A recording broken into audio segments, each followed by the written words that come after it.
Assalamu alaikum everyone, welcome to my channel Sameer's Learning. Today we will find out that how to find cube roots in exercise number 3.7. Students, हमारे पास cube root क्या होता है? देखिए, एक तो हमारे पास होता है जैसे कि 4 के ऊपर लगा हुआ है 2, तो इसे हम पढ़ते हैं स्क्वायर, ठीक है। और लेकिन अगर 4 के ऊपर लगा होगा 3 तो हम इसे पढ़ेंगे क्यूब, ठीक है। इसमें हम क्या करते थे कि भाई हम कहते थे 4 दो बार मल्टीप्लाई हो रहा है, यानी कि 4 और 4, तो ये 4 और 4 मल्टीप्लाई होकर 8 बन जाते थे, ओ सॉरी 16 बन जाते थे, ठीक है। अब हम यहाँ पे कह रहे हैं कि 4 जो है उस पर 3 लगा हुआ है, तो 4 मल्टीप्लाई कितनी बार हो रहा है? 3 टाइम्स मल्टीप्लाई हो रहा है, यानी कि 4 मल्टीप्लाई बाय 4 मल्टीप्लाई बाय 4, तो ये बन जाएगा 64, ठीक है। तो अब मैं ये कह सकती हूँ कि जो 4 का क्यूब है वो क्या है? 64, ठीक है। और 64 का जो क्यूब रूट है वो क्या है? 4।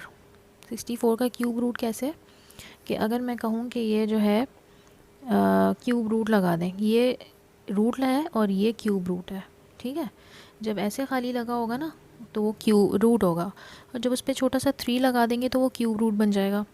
अब मैंने क्यूब रूट के अंदर जब 64 लिखा है तो वो 4 बन के बाहर आएगा, ठीक है। इसी तरह से अगर मैं फॉर एग्ज़ाम्पल आपको कहूँ कि मैंने लिख दिया है क्यूब रूट 8, तो वो 2 बन के बाहर आएगा, क्योंकि 8 जो है वो 2 जो है 3 टाइम्स मल्टीप्लाई हुआ होगा तो 8 बना होगा, ठीक है।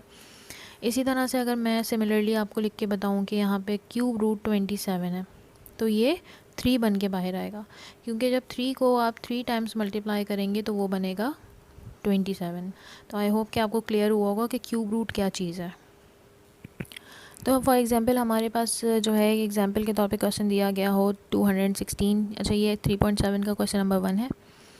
तो हमें दिया गया है भाई 216 और कहा गया है कि इसका क्यूब रूट फाइंड करें आप। तो एक इसमें तरीका होता है जो कि होता है फैक्टर्स के ज़रिए, ठीक है। फैक्टर्स के ज़रिए क्या होता है, आप एलसीएम निकालते हैं और उसके बाद आप बताते हैं कि ये जो है ना क्यूब रूट होगा। तो 216 का जो है वो मैं पहले एलसीएम ले लेती हूँ। सबसे पहले तो 108 पे आएगा 216, उसके बाद 108 आएगा 54 पे।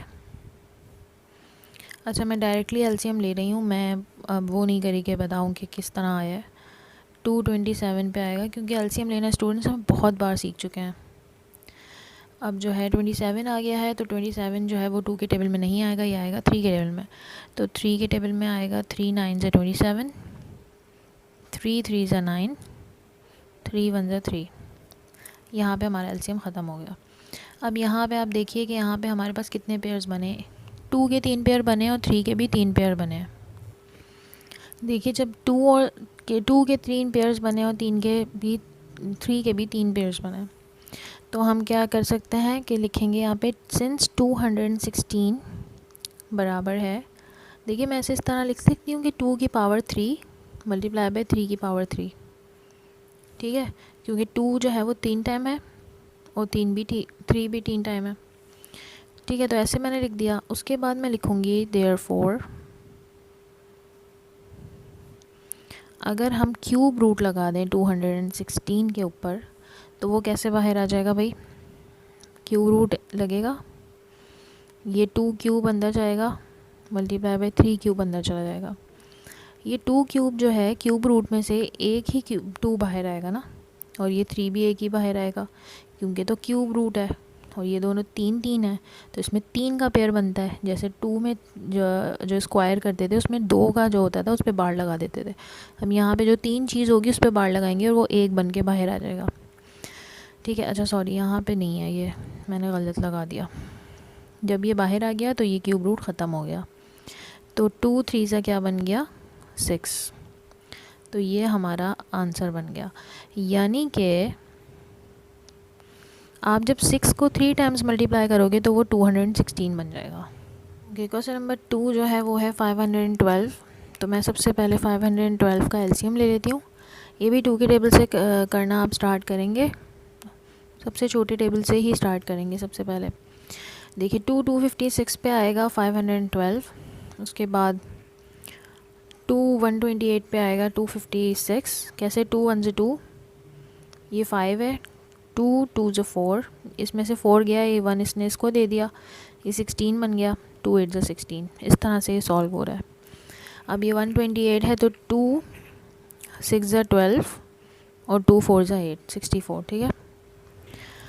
तो 64 पे आएगा 32, अब आएगा 16, फिर आएगा 2 8 16, ठीक है।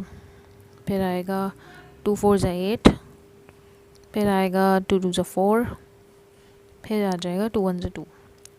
यहाँ पे एलसीएम ख़त्म हो गया। अब देखिए 1 2 3 4 5 6 7 8 9, यहाँ पे 9 है, यानी कि तीन तीन जो है ना वो पेयर्स बनेंगे। 3 ये वाले 2 और फिर ये 3 और फिर ये 3, तो 3 हमारे पास पेयर बनेंगे। तो यहाँ पे मैं लिख देती हूँ सिंस 512 बराबर है 2 की पावर 9 के, ठीक है। देयरफॉर क्यूब रूट जो है 512 का वो बराबर हो जाएगा, देखिए 2 की पावर जो है वो 3, फिर एक और 2 की पावर 3, फिर एक और 2 की पावर 3, इसी तरह होगा। अब क्या होगा, ये 2 जो है एक बार बाहर आएगा, ये 2 एक बार बाहर आएगा और ये 2 एक बार बाहर आएगा और ये क्यूब रूट ख़त्म हो जाएगा। जब इनको मल्टीप्लाई करेंगे 2 2 4 4 2 8, यानी कि 512 का जो क्यूब रूट बनेगा वो है 8। तो आप जब 8 को 3 टाइम्स मल्टीप्लाई करेंगे तो ये 512 बन जाएगा। ओके, क्वेश्चन नंबर 3 जो है 343, इसका हम एलसीएम लेते हैं। स्टूडेंट्स 343 जो है वो डायरेक्टली 7 की टेबल पे आएगा। 7 49 ज़ा 343, फिर 7 7 ज़ा 49 और फिर 7 1 ज़ा 7। तो ये देखिए डायरेक्टली 3 का ही पेयर बन गया है। तो अब हम यहाँ पे लिख देते हैं भाई सिंस 343 जो है बराबर है 7 की पावर 3 के, देयरफॉर रूट क्यूब रूट 343 का जो है वो होगा, जब इसके ऊपर क्यूब रूट लगाएंगे सिर्फ और सिर्फ 7 बाहर आएगा। तो यही हमारा जो है क्यूब रूट का आंसर हो जाएगा, ठीक है। यानी कि 7 को आप 3 मरतबा मल्टीप्लाई करेंगे तो 343 आएगा जी। तो स्टूडेंट्स का नंबर 4 जो है 729, तो सबसे पहले इसका एलसीएम ले लेते हैं। 729 3 के टेबल से जाएगा, 3 2 ज़ा 6, फिर इसके 1 इसको दे दिया, 3 4 ज़ा 12 और 3 3 ज़ा 9, ठीक है। अब 243 भी 3 के टेबल से जाएगा, 381 ज़ा, उसके बाद ये भी 3 के टेबल से जाएगा, 327 ज़ा, 3 9 ज़ा 27, 3 3 ज़ा 9, 3 1 ज़ा 3, ठीक है। तो देखिए यहाँ पे हैं 6, 1 2 3 4 5 6, यानी कि 2 पेयर बनेंगे, एक ये 3 और एक ये 3, ठीक है। तो हम यहाँ पे लिखेंगे सिंस 729 जो है बराबर है की पावर 6 के, देयरफॉर अंडर रूट या सॉरी क्यूब रूट जो है 729 का बराबर हो जाएगा 3 की पावर 3 मल्टीप्लाई बाई 3 की पावर 3, यही होगा ना। उसके बाद क्या होगा, ये 3 एक बार बाहर आ गया और ये 3 एक बार बाहर आ गया,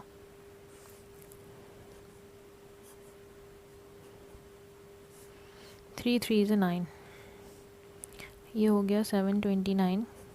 क्यूब रूट 729 का है 9, यानी 9 को आप 3 मरतबा मल्टीप्लाई करेंगे तो 729 बन जाएगा।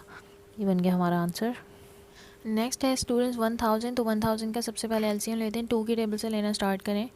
2 500 ज़ा 1000 होगा, फिर 2 250 ज़ा 500 होगा, फिर 2 125 ज़ा 250 होगा, फिर ये हो जाएगा जी 5 25 ज़ा 125, 5 5 ज़ा 25 और 5 1 ज़ा 5। तो ये एलसीएम आ गया। अब देखिए 2 के 3 पेयर बने हैं, 5 के भी 3 पेयर बने, तो यहाँ पे हम लिखेंगे सिंस 1000 जो है बराबर है 2 की पावर 3 मल्टीप्लाई बाय 3 की पावर 3, ओ सॉरी 5 की पावर 3, ठीक है। ये हमने लिखा। अब हम लिखेंगे देयरफॉर क्यूब रूट जो होगा 1000 का वो होगा, अब ये देखिए ये वाला जो है 2 क्यूब मल्टीप्लाई बाय 5 क्यूब, ये एक मरतबा बाहर आएगा और ये 5 एक मरतबा बाहर आएगा, 2 5 जो है वो 10 बन जाएगा। तो 1000 का जो क्यूब रूट है वो है 10, 10 को जब 3 मरतबा मल्टीप्लाई करेंगे तो 1000 बन जाएगा। ये बन गया आंसर हमारा। अब इसका जो क्वेश्चन नंबर 6 है वो है 1331। स्टूडेंट्स 1331 जो है वो डायरेक्टली 11 की टेबल से जाएगा। 11 121 ज़ा 1331, फिर 11 11 ज़ा 121 और 11 1 ज़ा 11। तो ये देखिए जिस तरह ये 7 वाले में 3 पेयर बने थे ऐसे 3 पेयर बन गए। तो यहाँ पे हम लिख देते हैं सिंस 1331 बराबर है 11 की पावर 3 के, देयरफॉर